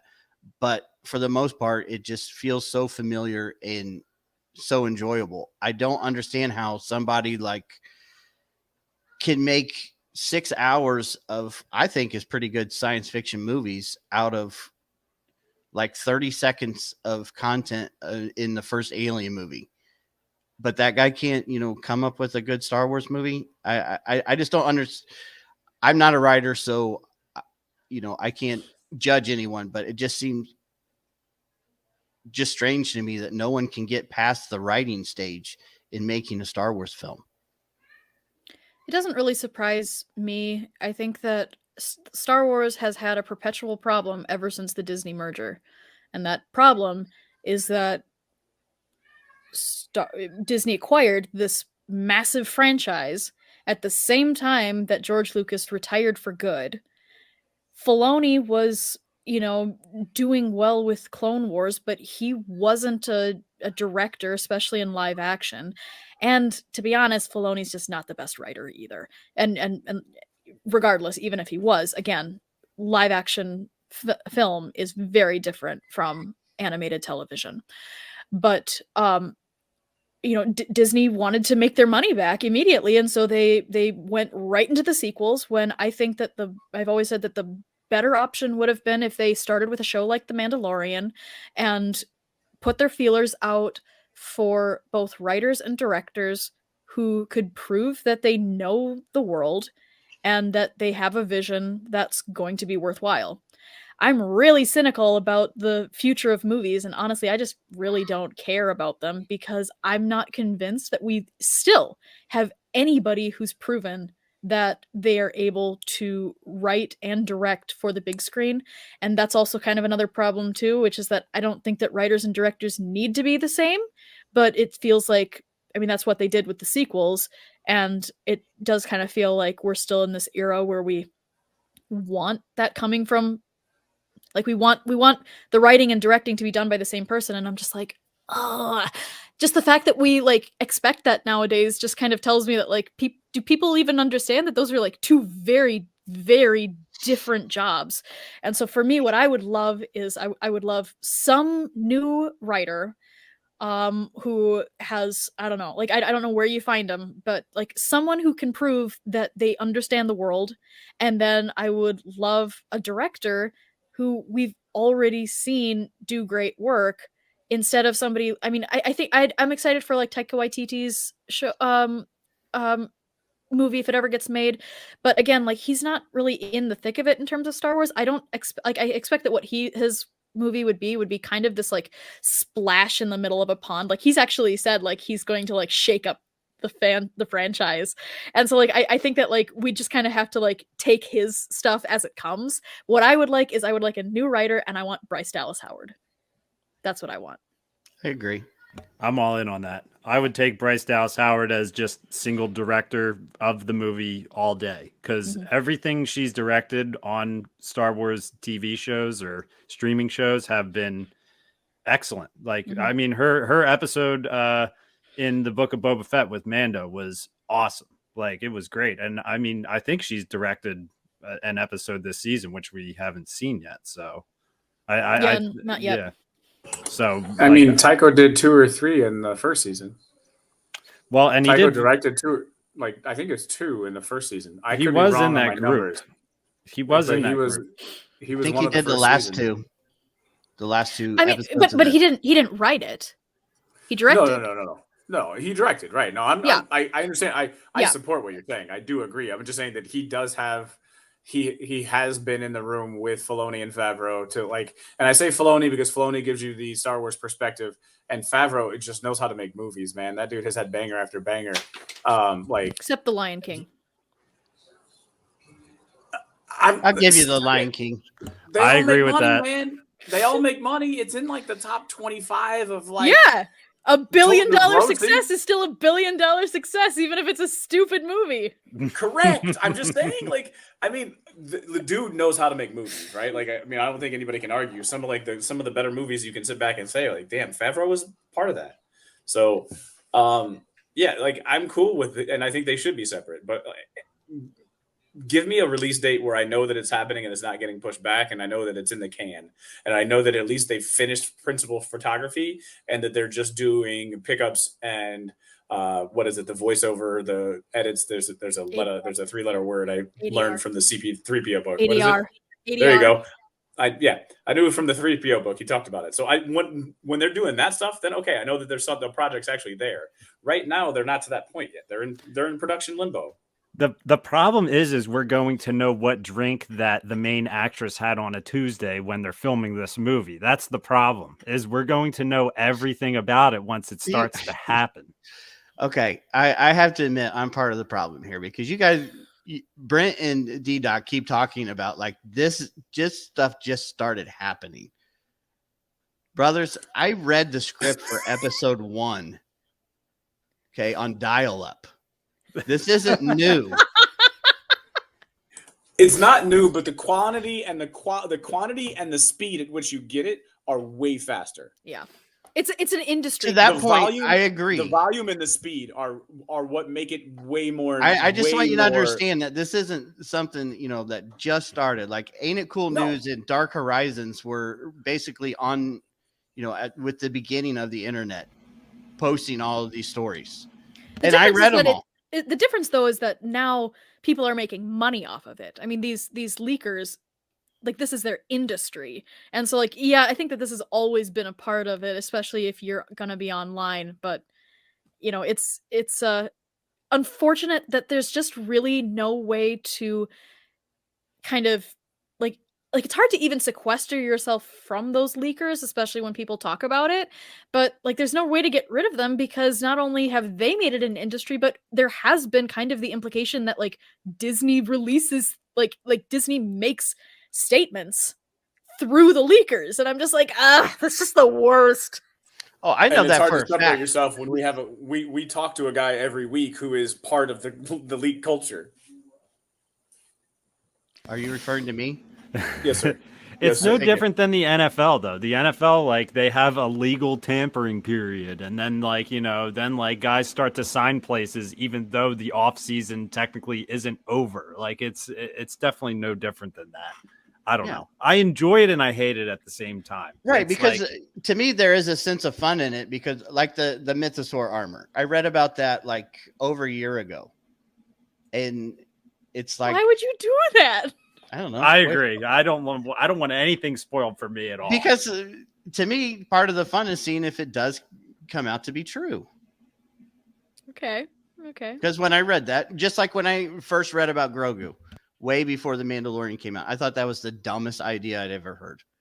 A family of Yodas, like that's what this show is going to be about.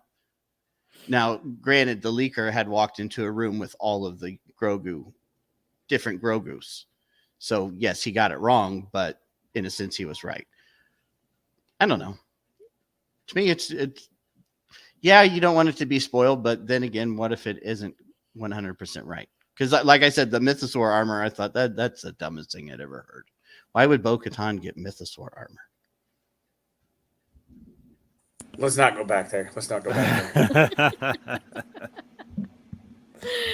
Well, I guess we'll see. I'm not really sure what I'm expecting. I'm expecting updates on Ahsoka. That's really the thing that we have coming down the pipeline. I hope that Ahsoka doesn't take away from the Mandalorian, finale in the week after that. But So Ahsoka's confirmed, right? I mean, everyone knows that that's filming. yeah, and they're Skeleton Crew is like in filming. I know that there's some production, but like I think they're either done with filming or in production, post production with that one, correct? Or somewhere around there. They're in post production. They're done with principal photography. The Acolyte is being filmed because they showed the Wookiee Jedi in robes. I believe that was for the Acolyte, so I believe that's at least in filming. Andor season 2 is filming right now. Yeah, should be finishing up about now. So everything we're talking about is small screen Disney Plus. We are not talking about a 2.5-hour movie because here's the deal, and this is the point, right? Like looking at numbers, like you're talking about the Lion King, yeah, it's $1 billion, right? You spend 500 million and you make $1.5 billion, $2 billion.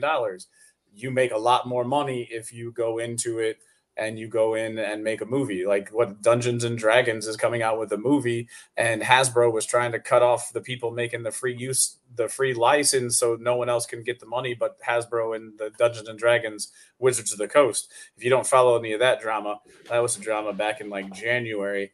They were trying to shut some stuff off, and a lot of it is so that they can control the rights to Dungeons and Dragons if this movie takes off. Right, because they were expecting this to be kind of a blockbuster movie and taking off. So they want to continue to make more of them, but they want to control who's making them and what the content looks like. So anyway, movies are your money makers. They make tons of money for what the investment is. So yeah, I'd love to see movies, but we got small screen stuff to talk about though. Yeah, I think that they'd be more gung-ho about movies if there was somebody that they were confident could make a movie that wouldn't divide the fandom the way that, I mean, not just the fandom, just fans in general, the way that the sequel trilogy did.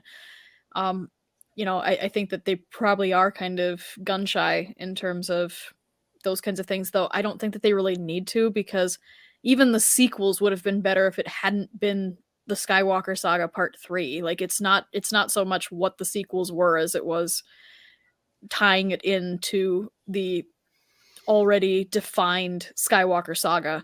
But so like if that's the case, like there is no movie unless, I mean, I suppose that you could go further with the sequels, but there's no plans for that right now, to bring back those characters. So what we're looking at is something that's entirely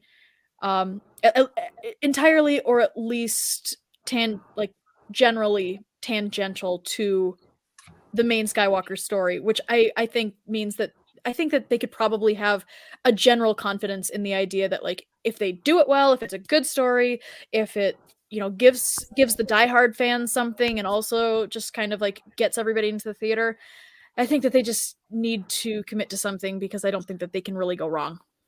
I agree, but if they're testing the waters, they've already got a little bit of a test case for that too. Because if you want to talk about it, Andor is what you are basically saying is tangentially connected. It is not part of the Skywalker saga. It is a couple rare characters, and then they throw in Luthen and all of his little Easter eggs behind him. They drop a few lines to connect you into the Star Wars world, but by and large, there's not a huge connection to the Star Wars world, and that got mixed results from most of the fandom if you sit there and listen to the social media fandom. Now, granted, social media makes you think that those voices are the only voices, and they're not. But if you listen to the fandom, it's split from that, right? So are they really going to get people into the butts and seats if they go with that tangential story? I mean, I understand what you're saying, but the thing is that, like, yeah, Andor has been shown that it didn't do as good with the numbers, but that's because it didn't have a legacy character helming it like Kenobi and Boba Fett. And yeah, it was tangential, but the thing is that people are starved for Star Wars movies, and so I actually think that it will help if they distance themselves from the sequels just in general, and then like there's not really any way to do anything else with the rest of the movies that already exist. So we probably are looking at something that's tangentially connected. And in that, if that's the case, like I think that if they like market it really well and they like get the actors that they have like out and promoting it, you know, I think that people would be willing to come to experience something that generally like actually is totally new. Mm-hmm. Yeah, I mean, you have actors like Christian Bale and stuff out there saying, like, I would love to be in a Star Wars movie in my career. Like, you have like big name actors who would like to do it. It's just a matter of what story they're going to tell. And you have the Old Republic sitting there right in front of you. It's all there. You could make a Game of Thrones style Star Wars story easily with Old Republic, but would you want that in movies? I would take it in movies. I would take an Old Republic trilogy that technically just has nothing, like, obviously history wise it would have something to do with what we have going on, but I think you could tell a new story with Old Republic, like, easily. But and then you could easily fill it in with the series in between, based on like the, you know, draw inspiration from the comic run. You know, because I get what, you know, I see where you're leading with Christian Bale and the Old Republic as being Revan, and that would be amazing. So yeah, I think it pretty much writes itself there. I don't know. I think it would be an easier way to go. And it could be because you have cool source material to build off of. Yeah, like you could show some like old school tech that was in the galaxy where, like, sure, you can build off of the stuff now, but like it doesn't have to look so much like it technically. Like, because Brent, what do I always say? That's a hold up on the movies. New ideas are hard. This is true. Right, and that's what I was getting at with Andor, right? Andor is essentially kind of a new idea, and it was lukewarm in its reception, right? I think it was fantastic. I know that several other people that I talked to think it's fantastic, and it missed on speed for the most part. Like, take probably 3 or 4 episodes out, and it probably would have been a lot better. But it's one of those tangential stories, and it's kind of you know, but it's like if it's a movie. If you read into The Force Awakens and its making, you know, the joke, you know, you hear people say, you know, The Force Awakens is too much like A New Hope. Well, it was rewritten like 6 times because each draft felt like A New Hope. So for it to get to where it was, could you imagine like what the first couple drafts sound, you know, were like to be called A New Hope, and then the fans to react to what the final product was and say. But see, the thing is that the sequels are a really interesting case study in terms of trying to judge fan reaction. The Force Awakens was created as a reaction to the negative reaction to the prequels. At that time, there was still a general sense in the greater, you know, casual fandom that the prequels were not good. The tide was changing for the diehards, especially with Clone Wars and things like that, but that was the point. Then there was a backlash against like Force Awakens was like it wasn't terrible, but people were like, yeah, it was fine, but it was too much like A New Hope. And then so they, you know, they made a movie that was as far from, you know, Empire Strikes Back as you possibly could. So like Last Jedi was very much a reaction to the negative reaction to Force Awakens, and you continue that on to Rise of Skywalker. And what I would just like, I do think that it will be nice to have something outside the Skywalker saga, because we'll just be away from that and we don't have to worry about the reactions. But my whole problem with the sequels was that they wanted it, like they didn't want it to be political, they didn't want it to be like the prequels, and yet we left our characters in we left Leia, we left Han, we left Luke like in positions of power because they had won. And so we pick up 30 years later and they just want them to be rebels again. And so they just plop them down into this context, and they don't tell the story of what happened in those 30 years. My biggest thing with any movie is that it has to feel grounded in the universe. And that's the thing that the sequels just totally failed at. And that so now we got all of these books that are cropping up, and even Mando and stuff like that, where it's like, people are trying to retroactively add in that context to the sequels, and I'm just like, you can make a good movie, but the biggest thing is that you have to make it feel like it's actually rooted in this universe that already exists. And for me, it's just like the sequels just weren't really interested in doing that. And so I don't know. I'm really curious to see where they're going, like what decisions will be made. At this point, it's just hard to know. But I will still say that, like, I think that in general, Star Wars will benefit from the fact that we're not getting more of the Skywalker saga. I will just, your one point to that is Clone Wars. If Clone Wars didn't happen, the prequels still have the hate. Or the other thing is, I think it's FJ DeSantos on Rebel Force Radio who made a Transformers story, and each season of the Transformers stories, they hated the first season because it was different from the one before. But then we made the second season. They're like, oh, the first season's okay, but I hate this season because it's worse than the one before. Then we made the third season. He's like, oh, we love the first season. The second season's okay, but we really hate the third season. And that's kind of the way fandom goes. Like, you have to hate, like, as the new succession happens, if you think it, like, look at a lot of fandoms, it happens that way. Like, there is this, like, it wasn't mine. I didn't agree with it, but I'm okay with it now. Because there's two things that Clone Wars helped the Clone Wars helped the prequels, and the sequels helped the prequels. And both of those things made all of the haters of the prequels actually fall in love with the prequels. Yeah. And you're absolutely right. I like that you say, like, the two things that helped the prequels were the Clone Wars, which was a positive help. Like, it was actually something that helped the prequels in an active sense. And then the negative aspect of, like, oh, the sequels suck, so I'm going to like the prequels more. And it's just, like, weird because, I mean, that is also what happens just, like, with the passage of time, as people grow up. Like, Ewan McGregor continually talks about the fact that, like, there was so much backlash from the prequels, but he notes that the people who like it now are mostly, generally, younger people, the people who grew up with it and didn't see it as something that was controversial. And I think that eventually will happen with the sequels as well, because there are many young people who grow up with the sequels, and they'll just see everything as coming together, no matter what older fans see as disconnected. And so, like, for me, I think that the biggest thing, though, is that if that's the way fandom is, and generally it is, it's fans coming in with lots of expectations and wanting certain things to happen and then getting disappointed, then the best thing that they can do is to not try to cater to anybody at all.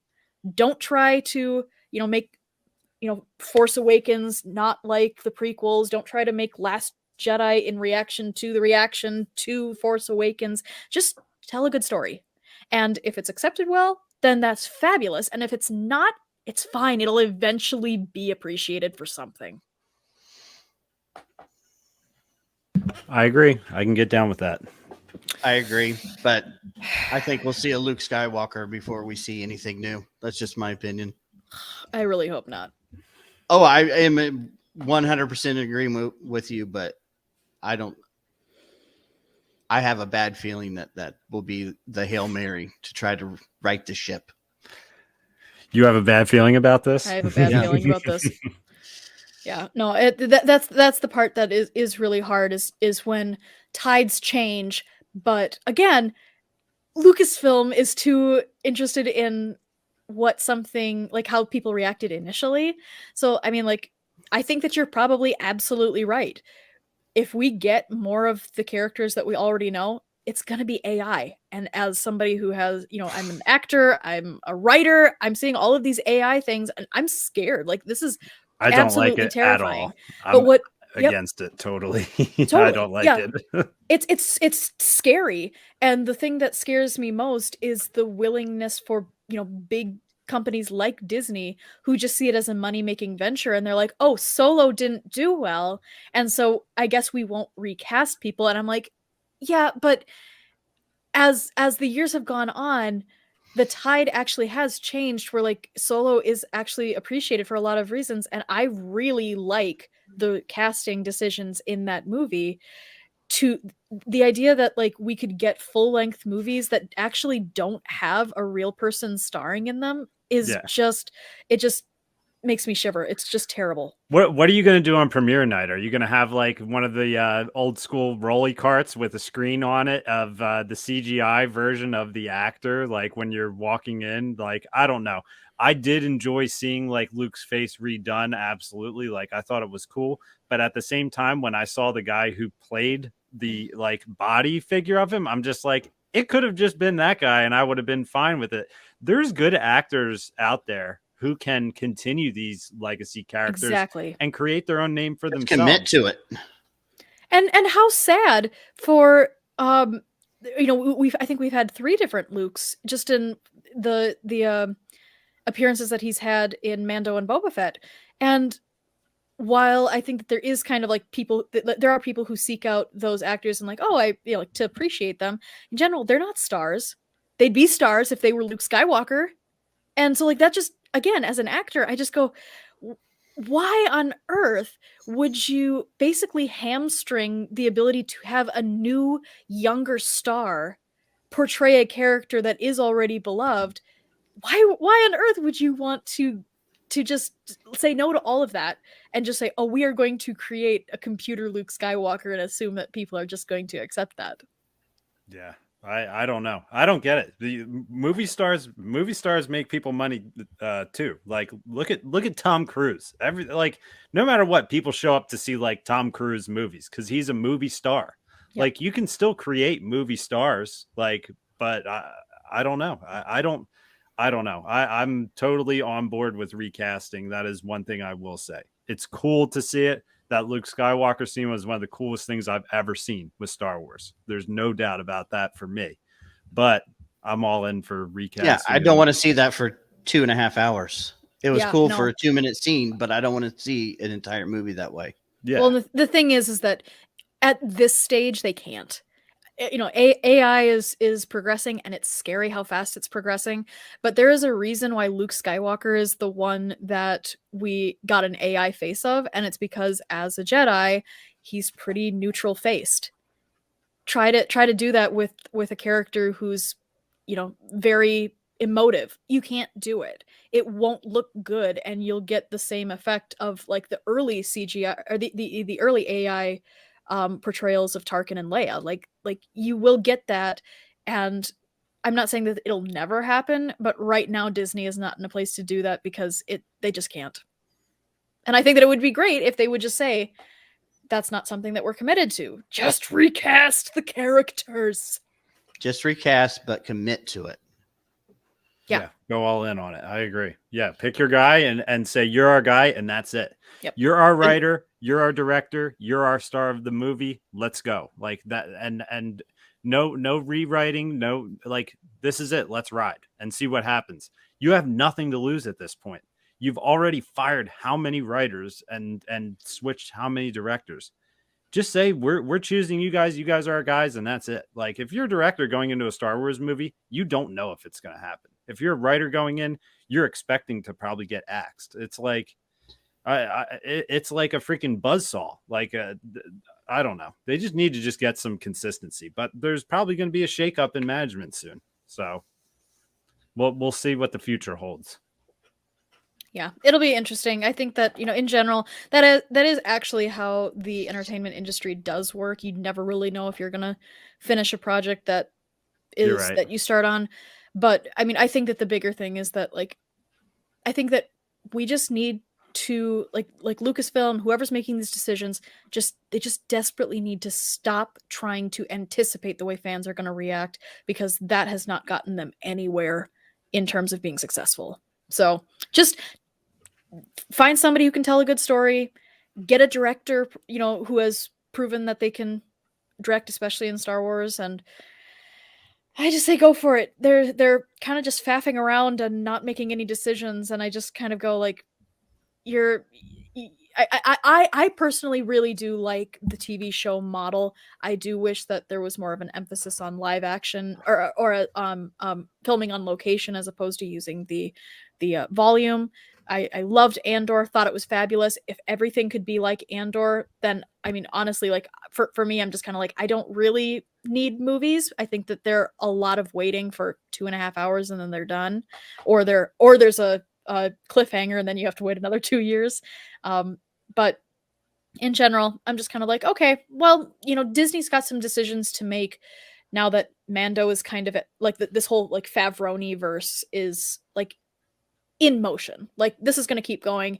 And so now that they just have to decide like what is the rest of the landscape going to look like in terms of film and in terms of other forms of media. So it'll be interesting, and maybe we will get some news at Celebration, and maybe we won't. And maybe it would be better if we didn't, if this is still stuff that just isn't in production at all. I agree with Brent on that. So any other comments? All right. Well, thanks to our listeners and especially the people who jumped in to comment. It was fun to be able to see people reacting in real time, and definitely come back next week for the 200th episode. That'll be a lot of fun, and in everything, just stay happy, healthy, and continue to love Star Wars. So have a great night, guys, and may the Force be with you.